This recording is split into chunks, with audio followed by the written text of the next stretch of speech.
I welcome my YouTube channel heart wave nursing classes. आज हम इसमें एक इम्पोर्टेंट ड्रग के बारे में बात करेंगे जिसका नाम है एस्पिरिन। इसके पहले हमने दो मेडिसिन का बारे में बात करी थी, अमायोडोरन और फेनिटोइन। हमारी नेक्स्ट मेडिसिन आती है जिसका नाम है एस्पिरिन। तो सबसे पहले हम समझते हैं कि एस्पिरिन का दूसरा नाम क्या होता है। एस्पिरिन को एसिटाइल सैलिसिलिक एसिड के नाम से भी जानते हैं। एस्पिरिन को किस नाम से जानते हैं? तो आप बोलोगे एसिटाइल सैलिसिलिक एसिड के नाम से भी जानते हैं। एसिटाइल सैलिसिलिक एसिड, इसको किस नाम से जाना जाता है? एसिटाइल सैलिसिलिक एसिड के नाम से भी जानते हैं एस्पिरिन को। एस्पिरिन हमारी जो होती है ये टेबलेट फॉर्म में आती है। किस फॉर्म में आती है? टेबलेट फॉर्म में आती है। सबसे इंपॉर्टेंट बात यही है कि एस्पिरिन हमेशा टेबलेट फॉर्म में आपको अवेलेबल मिलेगी। एस्पिरिन का दूसरा नाम एसिटाइल सैलिसिलिक एसिड होता है। आगे बात करते हैं, एस्पिरिन जो है ये डोज डिपेंडेंट ड्रग होती है। क्या होती है? डोज डिपेंडेंट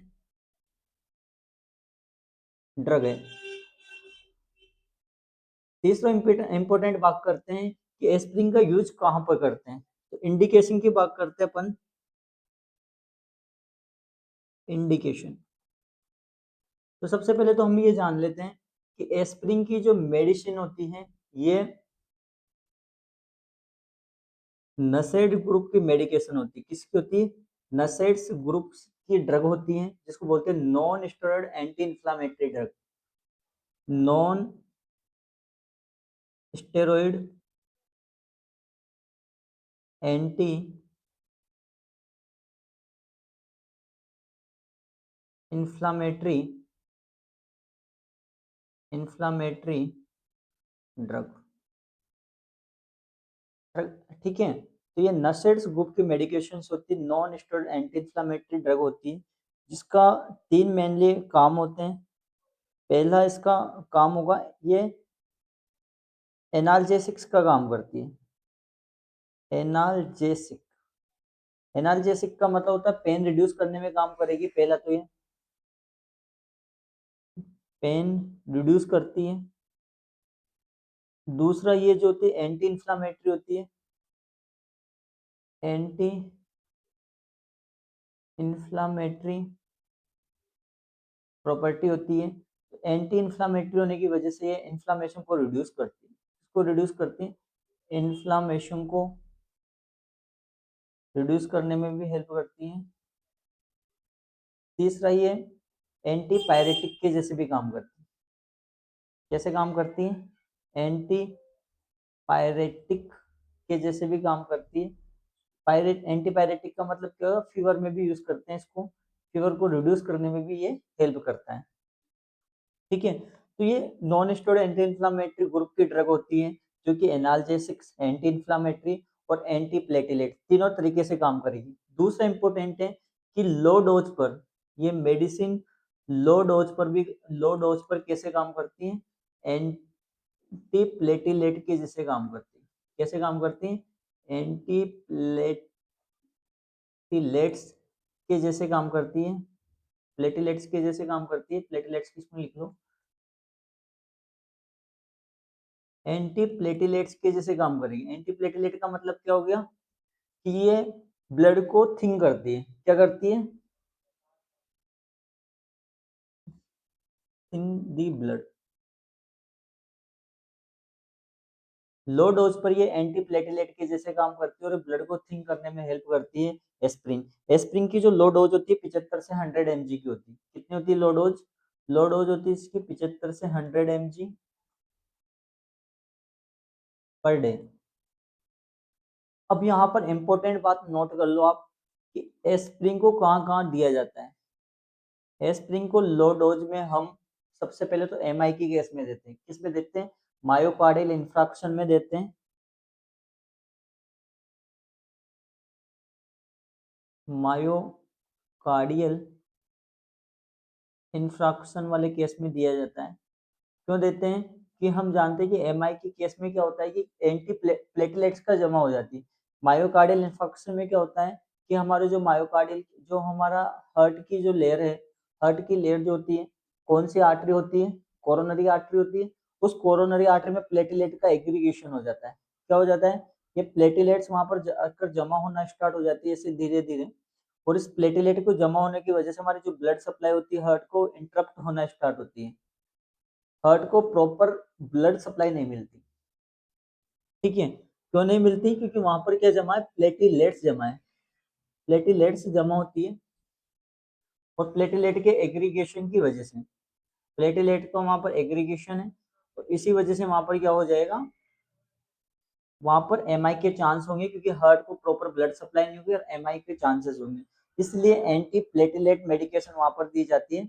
और एंटी प्लेटलेट्स जो मेडिकेशन है उसका नाम क्या है, उसका नाम है एस्प्रिन। क्या नाम है उसका? एस्प्रिन है। और एस्प्रिन कौन सी ड्रग है हमारी? लो डोज डिपेंडेंट ड्रग है, लो डोज में दिया जाता है, वेरी वेरी इंपॉर्टेंट है। और कब एस्प्रिन को दिया जाता है? एस्प्रिन, देखो मोना थेरेपी चलती है इसमें, मायोकार्डियल इंफार्क्शन में एक ट्रिक चलती है जिसको बोलते हैं ओनम थेरेपी। क्या चलती है? ओनम थेरेपी चलती है। ओनम का मतलब क्या होता है? ये ओनम थेरेपी चलती है, इसको मोना भी बोलते थे पहले, लेकिन प्रायोरिटी वाइज इसको ऐसे ट्रीट किया, प्रायोरिटी वाइज इसको अरेंज किया हुआ है। और प्रायोरिटी वाइज जो होता है, ओ का मतलब होता है ऑक्सीजन। क्या होता है ओ का मतलब? Oxygen therapy. दूसरा होता है अंटीजी, मतलब अंटीजी मतलब नाइट्रोग्लिसरीन। एक का मतलब होता है एस्प्रिन, एक का मतलब क्या होता है? एस्प्रिन होता है। एस्प्रिन भी दी जाती है किसमें? एमआई की में। और इसके बाद क्या दी जाती है? मॉर्फिन देते हैं। तो ये पूरा कॉम्बो चलता है, जिसको भी एमआई का अटैक आता है या मायोकार्डियल इंफार्क्शन होता है, उस सब में ये पूरा कॉम्बो चलता है ट्रीटमेंट के रूप में। ऑक्सीजन थेरेपी चलेगी, नाइट्रोग्लिसरीन चलती है जो वेजोडाइलेटर का काम करता है, ऑक्सीजन वहां पर जो ऑक्सीजन की कमी है उसको फिलअप करती है। एस्प्रिन जो होता है प्रोफाइलेटिक का काम करता है, ये ब्लड को थिन बनाए रखता है। तीसरा होता है मॉर्फिन, मॉर्फिन भी वर्कलोड कम करता है हार्ट का। ये चारों के चारों मेडिकेशन है, चारों प्रायोरिटी वाइज सेटअप है एमआई के केस में। तो हम देख रहे थे low dose dependent medication aspirin myocardial infarction में दी जाती है। पहला इंडिकेशन हमारा ये हो गया। बात समझ में आई? डेफिनेटली समझ में आएगी, कोई डाउट नहीं है यहाँ तक। दूसरा इंपॉर्टेंट बात हम ये भी समझ लेते हैं, और कहाँ पर देंगे? जब वाल्व रिप्लेसमेंट होते हैं, क्या होते हैं? वाल्व रिप्लेसमेंट होते हैं, तब भी हम एस्प्रिन को देते हैं। वॉल रिप्लेसमेंट में भी हम एस्प्रिन को देते हैं, जैसे मिट्रल वाल रिप्लेसमेंट हो गया, ट्राइकस्पिड वाल रिप्लेसमेंट हो गया, ट्राइकस्पिड वाल रिप्लेसमेंट हो गया, उस वाले केस में हम क्या देते हैं? एस्प्रिन देते हैं। एस्प्रिन क्या काम करती है? ब्लड को थिन बनाए रखती है। क्या काम करती है? ब्लड को थिन बनाए रखती है। तो नोट लगेगी, दो इंपॉर्टेंट इंडिकेशन और होगी कि मायोकार्डियल इंफार्क्शन में एज वेल एज द वाल रिप्लेसमेंट में दिया जाता है, लो डोज में दिया जाता है। जबकि हमें पेन को रिड्यूस करना है तो 300 350 mg की मेडिकेशन पर डे दी जाती है। एनाल्जेसिक्स पेन किलर के जैसे भी काम करती है, और एंटीपायरेटिक जैसी इसकी प्रॉपर्टी होती है। ये तीनों काम ये करती है। अब इंपॉर्टेंट और नोट लगा के दो इंपॉर्टेंट चीजें लिखनी है कि इस मेडिकेशन के इंडिकेशन के बाद आता है कॉन्ट्रा इंडिकेशन। कहां पर नहीं देते हैं? तो इस मेडिकेशन को हम एक तो प्रेगनेंसी में नहीं देते हैं। कहाँ नहीं देते हैं? जिसको प्रेगनेंसी होती है, कौन सी नेंसी? प्रेगनेंसी। अरे कौन सी नेंसी? प्रेगनेंसी, मतलब जो फीमेल पहले से प्रेग्नेंट है उसको ये मेडिकेशन कॉन्ट्रा इंडिकेटेड है, बिकॉज ये कंजेनाइटल एबनॉर्मलिटी क्रिएट करती है। क्या क्रिएट करती है? कंजेनाइटल एबनॉर्मलिटी क्रिएट करती है। दूसरा इंपॉर्टेंट पॉइंट है, इसको हम कहाँ पर नहीं देते? अस्थमा के केस में नहीं देते। किस में नहीं देते? अस्थमा के केस में नहीं देते। इसको हम राइनाइटिस के केस में नहीं देते। कब नहीं देते? राइनाइटिस के केस में भी इसको हम नहीं देते हैं। बात समझ में आई क्या? डेफिनेटली समझ में आएगी।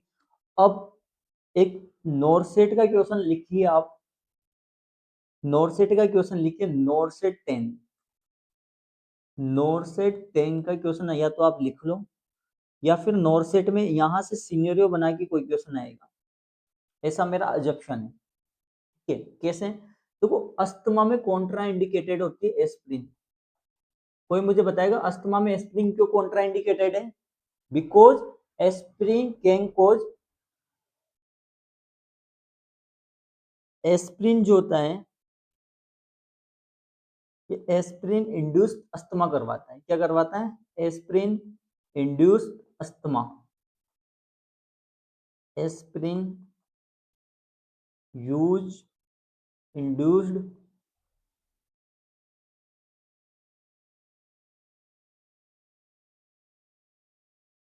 अस्थमा।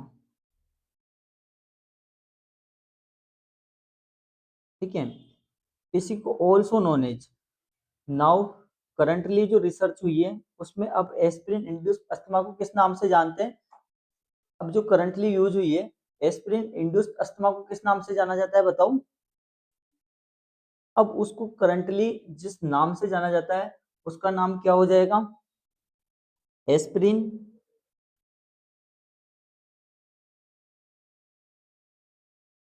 एस्पिरिन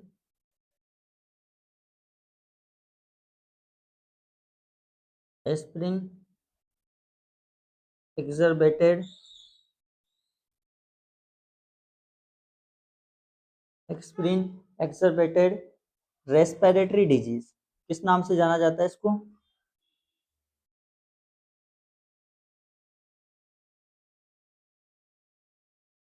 ठीक है, किस नाम से जाना जाता है? करंटली इसको जिस नाम से जाना जाता है उसका नाम क्या हो जाएगा?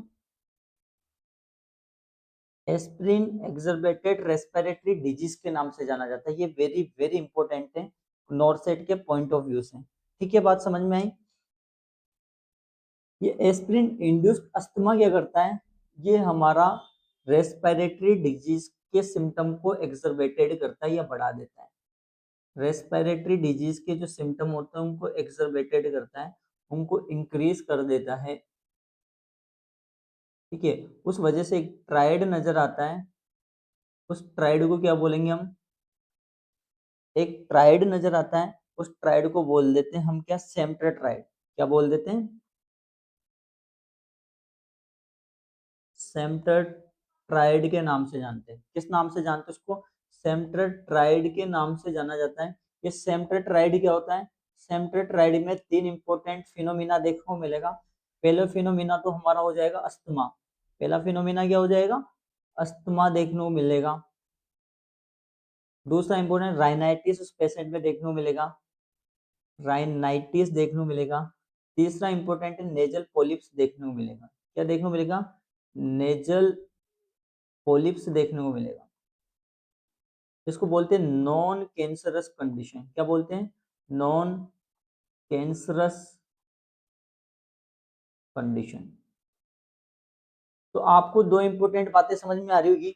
इसमें सेम्ट्राट्राइड देखने को मिलता है, किसमें? Aspirin induced asthma. एस्पिरिन की वजह से अस्थमा क्या होता है? क्योंकि ये साइक्लोऑक्सीजिनेज रिसेप्टर को ब्लॉक कर देता है। किसको ब्लॉक कर देता है? एस्पिरिन। हमारा एस्पिरिन साइक्लोऑक्सीजिनेज कॉक्स जो होता है कॉक्स फर्स्ट उसको ब्लॉक कर देगा। साथ ही साथ ये हमारा ल्यूकोट्राइन्स का प्रोडक्शन क्या कर देता है? इंक्रीज कर देता है। जैसे ल्यूकोट्राइन्स का प्रोडक्शन बढ़ेगा, हमारी जो रेस्पिरेटरी वॉल है, जो रेस्पिरेटरी वॉल है, रेस्पिरेटरी ट्रैक है, इसमें क्या देखने को मिलता है? कॉन्स्ट्रिक्शन देखने को मिलता है। क्या देखने को मिलता है? ब्रोंको कॉन्स्ट्रिक्शन देखने को मिलता है। इस ब्रोंको कॉन्स्ट्रिक्शन की वजह से आदमी को रेस्पिरेटरी सिम्टम एक्सरबेटेड हो जाते हैं। क्या हो जाते हैं? रेस्पिरेटरी सिम्टम जो थे क्लिनिकल मैनिफेस्टेशन वो बड़े हुए पाए जाते हैं और उसी को हम बोलते हैं एस्पिरिन इंड्यूस अस्थमा। तो आपसे पूछे एस्पिरिन की वजह से अस्थमा क्यों हो रहा है, तो आप बोलोगे सर इसमें ल्यूकोट्राइन्स का ओवर प्रोडक्शन हो जाता है, ल्यूकोट्राइन्स बढ़ जाते हैं, उस वजह से ब्रोंको कॉन्स्ट्रिक्शन होना स्टार्ट होता है। जैसे ही हमारा ब्रोंको कॉन्स्ट्रिक्शन होगा हमें तीन इंपॉर्टेंट सिम्टम नजर आएंगे। एक तो सांस लेने में दिक्कत आएगी, दूसरा है कि हमारा राइनाइटिस हमारे नोज में इन्फ्लामेशन हो जाएगा और तीसरा है कि नेजल पॉलिप्स हो जाएंगे, जो साइनस है उनकी साइज बढ़ना स्टार्ट हो जाती है। इसको बोलते हैं हम एस्पिरिन इंड्यूस्ड अस्थमा या इसको बोलते हैं एस्पिरिन एक्सरबेटेड रेस्पिरेटरी डिजीज और इसी को बोलते हैं हम सेम्ट्राट्राइड। बात समझ में आई क्या? तो ये अस्थमा में कॉन्ट्राइंडिकेटेड है, प्रेगनेंसी में कॉन्ट्राइंडिकेटेड है, राइनाइटिस में कॉन्ट्राइंडिकेटेड है। कौन? एस्पिरिन। यहाँ तक की बात समझ ली। नॉर्थ सेट का शानदार क्वेश्चन हमने डाला है। दूसरा ये बच्चों में भी कॉन्ट्राइंडिकेटेड है। दूसरा किस में कॉन्ट्राइंडिकेटेड है? ये बच्चों में भी कॉन्ट्राइंडिकेटेड होती है। कौन? एस्पिरिन। कौन कॉन्ट्राइंडिकेटेड होती है हमारी? एस्प्रिन कॉन्ट्राइंडिकेटेड होती है, किसके अंदर कॉन्ट्राइंडिकेटेड होती है? बच्चों के अंदर भी कॉन्ट्राइंडिकेटेड है। कौन? एस्प्रिन। और कैसे कॉन्ट्राइंडिकेटेड है बच्चों के अंदर, बता दो आप। ये 4 से 12 साल के बच्चों के अंदर कॉन्ट्राइंडिकेटेड होती है एस्प्रिन, बिकॉज ये हेपेटोटॉक्सिक ड्रग है। बिकॉज हमारी एस्प्रिन कैसी ड्रग है? हेपेटोटॉक्सिक ड्रग होती है। हेपेटोटॉक्सिक ड्रग का मतलब क्या? जो हमारे लिवर को डैमेज करे। ऐसी ड्रग जो हमारे लिवर को क्या करती है? डैमेज करती है। और लिवर को डैमेज करने का कारण क्या हो गया? What is the reason behind the damage of the liver? Because ये हमारे लिवर के द्वारा बॉडी से एक्सक्रेट होता है। ठीक है, इस वजह से ये लिवर को डैमेज करती है, लिवर के सेल को डैमेज करती है एस्प्रिन। और ये बच्चों में कॉन्ट्राइंडिकेटेड है। अगर इसको एस्प्रिन को हम बच्चों में देंगे तो हो सकता है राइन सिंड्रोम। क्या हो सकता है? राइन सिंड्रोम हो सकता है। क्या होता है राइन सिंड्रोम? राइन सिंड्रोम बोलते हैं इसको। क्या बोलते हैं? राइन सिंड्रोम। ये किस में देखने को मिलता है? बच्चों में देखने को मिलता है। किस में देखने को मिलेगा ये बच्चों में देखने को मिलता है राइन सिंड्रोम।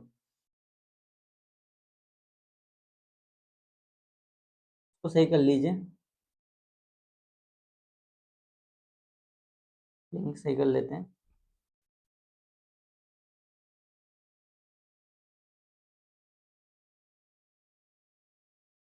Rise syndrome. ठीक है, किस में देखने को मिलता है? ये बच्चों में देखने को मिलता है।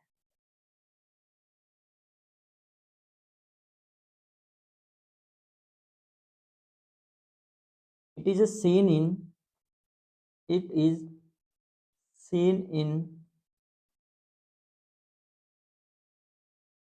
Children less than 12 year. 12 year से कम वाले बच्चों में राइन सिंड्रोम होता है। राइन सिंड्रोम है क्या, ये समझते हैं हम सबसे पहले कि राइन सिंड्रोम होता क्या है। देखो, राइन सिंड्रोम वो कंडीशन है जिसके अंदर क्या होता है, दो ऑर्गन हमारे डैमेज होते हैं, दो इंपॉर्टेंट ऑर्गन डैमेज होते हैं, जिसको बोलते हैं हेपेटोएन्सेफेलोपैथी। क्या देखने को मिलता है इसमें? हेपेटोएन्सेफेलोपैथी। हेपेटोएन्सेफेलोपैथी का मतलब क्या हो गया? हेपेटो मतलब लिवर, और एनसेफेलोपैथी का मतलब क्या हो गया हमारा? ब्रेन। तो इसमें हमारे ब्रेन और लिवर दोनों ऑर्गन डैमेज हो जाते हैं। पहला तो लिवर, दूसरा हमारा ब्रेन। उसको बोलते हैं हिपेटोएन्सेफेलोपैथी। होने का कारण क्या है? अगर आपसे कुछ इटियोलॉजी क्या है इसके पीछे, तो आप इटियोलॉजी बताओगे एस्प्रिन। क्या बताओगे? एस्प्रिन। जो बंदा एस्प्रिन को इंटेक करता है उसको लिवर डैमेज करेगा, लिवर डैमेज करेगा तो वो धीरे धीरे हमारे ब्रेन को भी डैमेज करता है। पहला रीजन। दूसरा रीजन हो सकता है इसका क्या? Viral infection. क्या हो सकता है? वायरल इन्फेक्शन, लाइक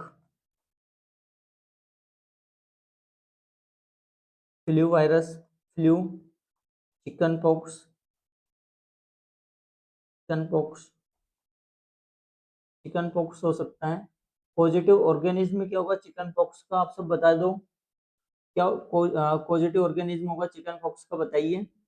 तो इसका पॉजिटिव ऑर्गेनिज्म होता है वर्सीला जोस्टर। क्या होता है? वेरसीला जोस्टर। ठीक है, क्वेश्चन बन सकता है, डेफिनेटली बन सकता है।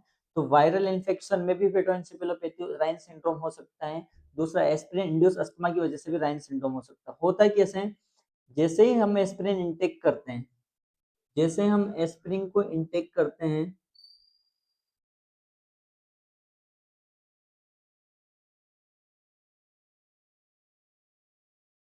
इसकी डोज ज्यादा होने पर ये हमारे लिवर को डैमेज करना स्टार्ट करती है। क्या करना स्टार्ट करती है? हमारे लिवर को डैमेज करना स्टार्ट करती है। ये हमारा लिवर हो गया, और लिवर की सेल को डैमेज करना स्टार्ट कर देगी। उसको स्टार्ट कर देगी लीवर की सेल जिनका नाम है हिपेटोसाइट, हिपेटोसाइट सेल। जैसे ही लीवर की सेल डैमेज होती है, लीवर की सेल क्या होने लगेगी, डैमेज होने लगती है। लीवर का एक इंपॉर्टेंट काम होता है कि यहाँ पर यूरिया साइकिल चलती है। क्या चलती है, यूरिया साइकिल चलती है। और अमोनियम को ये किस में कन्वर्ट कर देता है, अमोनियम को ये यूरिया और यूरिक एसिड में कन्वर्ट करके यूरिया यूरिन के थ्रू बॉडी से बाहर निकालता है। कौन, लीवर। तो अमोनिया को जो होता है लीवर इसमें चेंज करता है यूरिक एसिड में, यूरिक एसिड में। और यूरिक एसिड में इसमें यूरिन के रूप में बॉडी से बाहर निकलता है। यूरिक एसिड कैसे, यूरिन की फॉर्म में बॉडी से बाहर निकलता है। ये नॉर्मल फिनोमिना होता है। क्या होता है ये, नॉर्मल फिनोमिना होता है। बात समझ में आ रही है क्या यहाँ तक, डेफिनेटली आ रही होगी आपको ये बात समझ में। बहुत इंपॉर्टेंट है कि अमोनिया जो होता है हमारी बॉडी का वेस्ट है, उसको यूरिया साइकिल के द्वारा बॉडी से बाहर निकाला जाता है, जिसको बोलते हैं डिटॉक्सिफिकेशन। जिसको क्या बोलते हैं, डिटॉक्सिफिकेशन। डिटॉक्सिक का मतलब क्या हो गया, तो टॉक्सिन को बॉडी से बाहर निकालना। तो अमोनिया हाई टॉक्सिक सबस्टांस होता है। अमोनिया कैसा सबस्टांस है, हाई टॉक्सिक सबस्टांस होता है, हाई टॉक्सिक सबस्टांस। इसको यूरिक एसिड में कन्वर्ट कर देंगे, किस में चेंज कर देंगे, यूरिक एसिड में। यूरिक एसिड कैसा है, लेस टॉक्सिक सबस्टांस है। बात समझ में आ रही क्या, जब हम अमोनिया किस में चेंज करेंगे, यूरिक एसिड में चेंज करते हैं। यूरिक एसिड यूरिन के फॉर्म में बॉडी से बाहर निकलता है। बट जैसे हमने एस्पिरिन छोटे बच्चों को दी, एस्पिरिन ने हमारे लिवर को डैमेज कर दिया, और अमोनिया किस में चेंज नहीं हो पा रहा, यूरिक एसिड में चेंज नहीं हो पा रहा। उस वजह से हमारा जो अमोनियम का लेवल है ब्लड सीरम के अंदर बढ़ता जाएगा। अमोनियम का लेवल कहां पर बढ़ेगा, सीरम के अंदर बढ़ना स्टार्ट हो जाता है। और जैसे अमोनियम का लेवल नॉर्मली कितना होता है, अगर आपसे पूछे नॉर्मल अमोनियम लेवल कितना होता है, what is the normal ammonium level, तो नॉरसेट में भी आ सकता है, आरआरबी में आ सकता है, और एक क्वेश्चन आपका पीजीआई में आ सकता है। किस में आ सकता है, पीजीआई चंडीगढ़ में आ सकता है नॉर्मल अमोनियम लेवल। तो आप बताओगे कितना होता है, बता दो।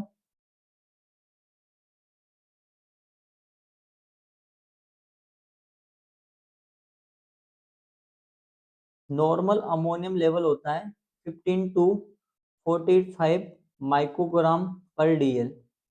ठीक है, जैसे अमोनियम का लेवल मोर देन 45 से ज्यादा हो जाएगा, 50 60 70 जैसे बढ़ना स्टार्ट होता है, मोर देन 45 होने स्टार्ट हो जाएगा, मोर देन 45।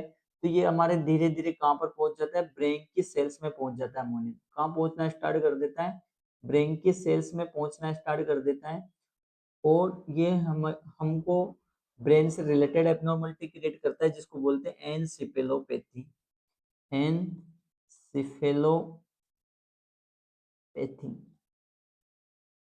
और हमको क्लिनिकल मैनिफेस्टेशन नजर आते हैं, डिसओरिएंटेशन, डिसओरिएंटेशन, कोमा और सीजर। इसको बोलते हैं हिपेटो एनसिफेलोपैथी। तो आपसे पूछे कि रायन सिंड्रोम क्या है, a condition in which the damage of the liver. अगर आपसे पूछे रायन सिंड्रोम क्या है, तो एक ऐसी कंडीशन है जो छोटे बच्चों में नजर आती है, लेस देन 12 ईयर। ठीक है, in this condition two organ is damage, the first is liver, second is the brain, और हिपेटो एनसिफेलोपैथी नजर आता है। हो क्या सकता है इसमें, एस्पिरिन भी कारण है, as well as the viral infection जिसको हम बोल देते हैं चिकन पॉक्स, और फ्लू लाइक जितने भी होते हैं वो सब हम क्या कर सकते हैं, रायन सिंड्रोम करते हैं। ठीक है, अब एस्पिरिन जैसे हम लेते हैं, ये हमारे धीरे धीरे क्या करना स्टार्ट करती है, लीवर को डैमेज करती है। इस वजह से अमोनियम का लेवल बढ़ना जाता है, बढ़ता जाता है, और ये ब्रेन में पहुंच जाता है, और ब्रेन के सेल को इरिटेट करना स्टार्ट करता है, डैमेज करता है, जिसको बोलते हैं एनसिफेलोपैथी। एनसिफेलोपैथी का मतलब क्या होगा, जो ब्रेन का पेरेंकाइमल वाला पार्ट है, फंक्शनल पार्ट है, उसको ये डिस्टरबेंस करना स्टार्ट करता है। उस वजह से डिसओरिएंटेशन, कोमा और सीजर, ये तीनों इंपॉर्टेंट डोमिनेंट फीचर देखने को मिलते हैं एनसिफेलोपैथी में। तो बात समझ में आई क्या, एस्पिरिन छोटे बच्चों में क्यों कॉन्ट्राइंडिकेटेड है, बिकॉज ये रायन सिंड्रोम कर सकती है। क्या कर सकती है, रायन सिंड्रोम कर सकती है। साथ ही साथ आपसे पूछे क्यों कॉन्ट्राइंडिकेटेड है, बिकॉज ये हेपेटोटॉक्सिक ड्रग होती है। क्या होती है, हेपेटोटॉक्सिक ड्रग होती है। ये दोनों बातें आपको याद होनी चाहिए, बहुत इंपॉर्टेंट है। ठीक है, अब आगे हम बात करते हैं साइड इफेक्ट। एस्पिरिन के साइड इफेक्ट क्या होते हैं। एस्प्रिन के साइड इफेक्ट की बात करते हैं।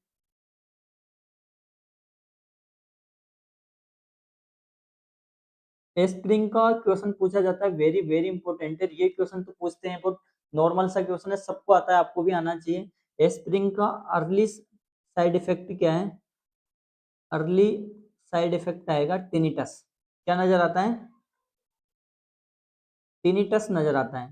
तो आपसे पूछो what is the meaning of the tinnitus, तो टिनिटस का मतलब होता है ringing sensation of the year. Tinnitus का मतलब क्या हो गया? रिंगिंग सेंसेशन ऑफ ईयर, कानों में घंटियां बजना। किसमें घंटियां बजना? कानों में कुछ आवाज सुनाई दे रही है आपको, उसको बोलते हैं टिनिटस। क्या बोलते हैं उसको? टिनिटस बोलते हैं। रिंगिंग सेंसेशन ये अर्ली साइड इफेक्ट है। जिस मेडिसिन को लंबे समय से आप ले रहे हो वो ऑटोटॉक्सिसिटी हो सकती है। क्या हो सकता है? ऑटोटॉक्सिसिटी हो सकती है। ऑटोटॉक्सिसिटी का मतलब क्या हो गया? कि हमारी एर्थ करेनियल नर्व को डैमेज कर सकता है। कौन सी करेनियल नर्व हो सकती है? एर्थ करेनियल नर्व, उसका नाम क्या है? वेस्टिबुलो कोक्लियर नर्व। ये एर्थ करेनियल नर्व को डैमेज कर सकता है, उस वजह से हमें ईयर से रिलेटेड प्रॉब्लम देखने को मिलेगी। पहला जो सबसे पहले आता है टिनिटस आता है, 8वें नर्व को डिस्टर्बेंस करता है। ऑटोटॉक्सिसिटी हो सकता है, एर्थ करेनियल नर्व को डैमेज कर सकता है लेट के अंदर। और हेपेटोटॉक्सिक ड्रग होती है। क्या होती है? हेपेटोटॉक्सिक ड्रग भी होती है। हेपेटोटॉक्सिक ड्रग भी होती है। और चौथा इंपॉर्टेंट साइड इफेक्ट है इसका क्या? ये क्या करती है? एसिड नेचर की होती है। क्योंकि हमने एस्प्रिन का दूसरा नाम क्या देखा? Acetyl salicylic acid. अगर आपसे एस्प्रिन का दूसरा नाम पूछे तो आप बोलना एसिटाइल सैलिसिलिक एसिड के नाम से जानते हैं। इसके पीछे एसिड लग रहा है। ये मेटाबॉलिक एसिडोसिस करवाती है। क्या करवाती है? मेडिकेशन मेटाबॉलिक एसिडोसिस करवाती है। क्या करवाती है? मेटाबॉलिक एसिडोसिस करवाती है। वेरी वेरी इंपॉर्टेंट बात है ये। और मेटाबॉलिक एसिडोसिस करवाती है। तो मेटाबॉलिक एसिडोसिस का एंटीडोट क्या होता है? फिर एस्प्रिन का एंटीडोट बता दो आप। ये मेडिकेशन का साइड इफेक्ट होगा मेटाबॉलिक एसिडोसिस, बिकॉज डिक्रीज हो जाता है इसमें बाइकार्बोनेट लेवल, साथ ही साथ इसमें पीएच लेवल भी डिक्रीज हो जाती है। जब एस्प्रिन को लेते हैं तो एस्प्रिन क्या करती है? तो बाइकार्बोनेट का लेवल डिक्रीज कर देती है और पीएच भी डिक्रीज कर देती है। क्या डिक्रीज कर देती है? पीएच डिक्रीज कर देती है। इसलिए मेटाबॉलिक एसिडोसिस होता है। नोट लगा के, स्टार लगा के एक बात लिखो आप। नोट लगाओ, स्टार लगाओ, ठीक है। और ये क्वेश्चन आ चुका है जिपमर में। कहां पर आया था? जिपमर के अंदर। क्वेश्चन क्या आया था ये बात करो पहले तो आप। जिपमर के अंदर आया था सर, पहले क्वेश्चन बता दो आया क्या था। तो क्वेश्चन आया था, बहुत इंपॉर्टेंट क्वेश्चन आया था कि what is the antidote of the aspirin. क्या क्वेश्चन आया था? Antidote of the aspirin. Antidote of aspirin. Aspirin का एंटीडोट क्या होता है?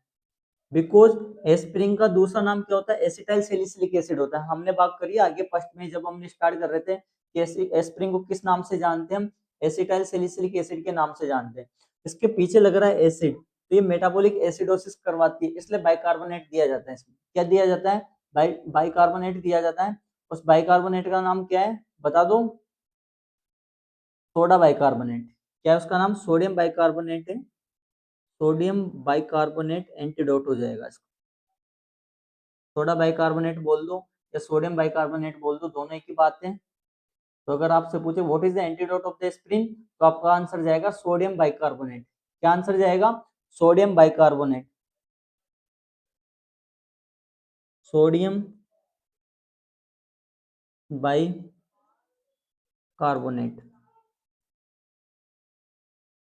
ये एस्प्रिन का एंटीडोट हो गया, ठीक है। ये साइड इफेक्ट के बारे में अपन ने बात कर ली। एक और चीज है, नर्सिंग रेस्पॉन्सिबिलिटी क्या होती है जब एस्प्रिन चल रही हो? तो नर्सिंग रेस्पॉन्सिबिलिटी क्या होगी?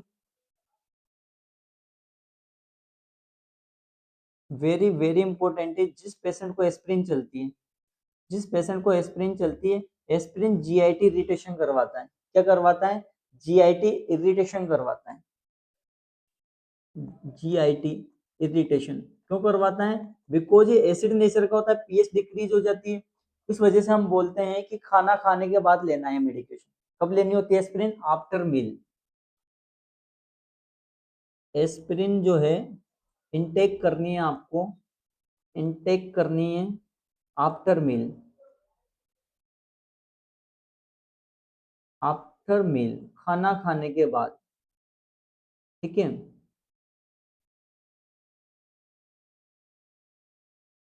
ये भी हमारा इंपॉर्टेंट टॉपिक हो गया कि खाना खाने के बाद ही एस्पिरिन हमको लेनी चाहिए। ठीक है, और क्या ध्यान में रखना होता है? डोज का ध्यान में रखना होता है कि डोज डिपेंडेंट ड्रग होती है ये। एक तो एंटी प्लेटिलेट काम करती है, एंटी प्लेटिलेट्स के जैसे काम करती है।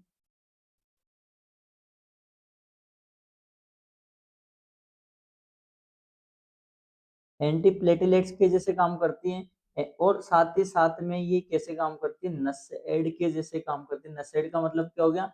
Non steroid anti inflammatory drug. Anti platelet low dose पे काम करेगी। किसमें काम करेगी? लो डोज पे काम करती है, ब्लड को थिन करने के लिए काम में आती है हमारी। अच्छा, और क्या सावधानी रखना चाहिए? क्योंकि ये ब्लड थिन करती है, तो ऐसा पेशेंट जिसको पहले से ब्लीडिंग के रिस्क है, जो पेशेंट पहले से वारफेरिन ले रहा है, हिपेरिन ले रहा है, उसको एस्पिरिन कॉन्ट्रा इंडिकेटेड होता है। क्या होता है? एस्पिरिन कॉन्ट्रा इंडिकेटेड होगा in case of the bleeding. इसमें इन केस ऑफ ब्लीडिंग,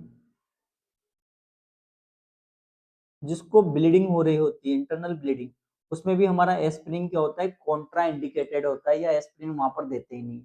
बात समझ में आई यहाँ तक की? वेरी गुड, समझ में आई होगी, डेफिनेटली समझ में आई होगी आपको। तीसरा इंपॉर्टेंट बात है,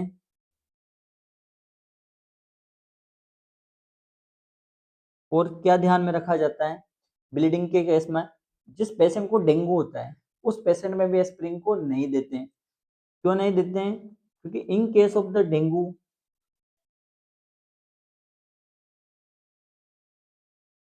तो इसमें भी क्या होता है? प्लेटलेट्स का लेवल डिक्रीज होता है।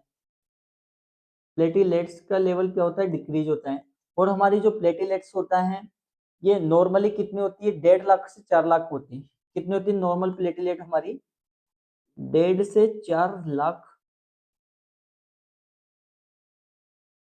पर mm³ होती है। 1.5 से 4 लाख के समथिंग नॉर्मल अमाउंट होता है प्लेटलेट्स का। जैसे हमारे प्लेट 50,000 के आसपास आना स्टार्ट होता है, इंटरनल ब्लीडिंग होती है, हम फिर एस्पिरिन ले रहे हैं, तो ब्लड और ज्यादा थिन हो जाएगा, ब्लीडिंग के चांसेस बढ़ जाएंगे ज्यादा। जरा सा भी कट लगेगा तो ब्लीडिंग रुकेगी नहीं। इसलिए in case of the dengue, in case of the bleeding, हमारी एस्पिरिन जो होती है कॉन्ट्रा इंडिकेटेड होती है, एस्पिरिन नहीं देंगे। जीआईटी इरिटेशन से बचने के लिए भी आफ्टर मील का यूज करते हैं। ठीक है, पूरी डोज डिपेंडेंट होती है एस्पिरिन। तो आज हमारा जो टॉपिक था एस्पिरिन, वो हमने पढ़ा। एस्पिरिन को फिर समझते हैं, एक बार रिवीजन करते हैं, सिर्फ 5 मिनट लगेंगे रिवीजन करने में। ठीक है, स्टार्ट। तो समझो, सबसे पहले एस्पिरिन जो होती है, इसका दूसरा नाम होता है एसिटाइल सैलिसिलिक एसिड के नाम से जानते हैं। इसके पीछे एसिड आता है, इसलिए मेटाबॉलिक एसिडोसिस करवाती है, इसलिए इसका एंटीडोट होता है सोडा बाइकार्बोनेट। इसका एंटीडोट क्या होता है? सोडा बाइकार्बोनेट होता है। ये डोज डिपेंडेंट ड्रग होती है। एस्पिरिन हमारी टेबलेट की फॉर्म में आती है। किस फॉर्म में आती है? टेबलेट की फॉर्म में आती है एस्पिरिन। एस्पिरिन का जो यूज होता है, इंडिकेशन होता है, ये नसेड्स के जैसे भी काम करती है, साथ ही साथ एंटी प्लेटलेट के जैसे काम करती है। नसेड्स में ये analgesics, anti inflammatory, anti pyretic इस वाले केस में देते हैं। लो डोज पर हम इसको एमआई के पेशेंट में देंगे, मायोकार्डियल इंफार्क्शन और वॉल रिप्लेसमेंट में भी हम एस्पिरिन को स्टार्ट करते हैं। कितनी देते हैं? तो 75 टू 100 mg पर डे के हिसाब से दी जाती है। मायोकार्डियल इंफार्क्शन वाली कंडीशन में एंटी प्लेटलेट जो होती है, वो प्लेटलेट का फॉर्मेशन नहीं होने देती, थ्रोम्बस नहीं बनता है, और इजीली ब्लड की सप्लाई होना स्टार्ट होती है हमारी कोरोनरी आर्टरी से हमारी मायोकार्डियल की लेयर को। ठीक है, प्रायोरिटी वाइज ट्रीटमेंट किया जाता है, जिसको बोलते हैं ओनम थेरेपी। एमआई के केस में एक थेरेपी चलती है जिसको बोलते हैं ओनम थेरेपी। पहला हो गया ऑक्सीजन थेरेपी, सेकंड हो गया नाइट्रोग्लिसरीन, थर्ड हो गया एस्प्रिन, और फोर्थ हो गया हमारा मॉर्फिन। देखो मॉर्फिन कहाँ पर कॉन्ट्राइंडिकेटेड है? तो मॉर्फिन हमारा प्रेगनेंसी वाले केस में कॉन्ट्राइंडिकेटेड होता है, ये वेरी वेरी इंपॉर्टेंट है। दूसरा, अस्थमा के केस में कॉन्ट्राइंडिकेटेड होता है। क्यों होता है? अगर आपसे पूछे एस्प्रिन अस्थमा के केस में कॉन्ट्राइंडिकेटेड क्यों है? तो आपका आंसर जाएगा बिकॉज ये रेस्पिरेटरी इंड्यूस्ड अस्थमा करता है। क्या करता है ये? रेस्पिरेटरी इंड्यूस्ड अस्थमा करवाता है। और इसमें एक इंपॉर्टेंट ट्राइड नजर आता है जिसको बोलते हैं सेम्टर ट्राइड। ये सेम्टर ट्राइड में 3 चीजें देखने को मिलेगी, अस्थमा, राइनाइटिस और नेजल पॉलिप से देखने को मिलता है।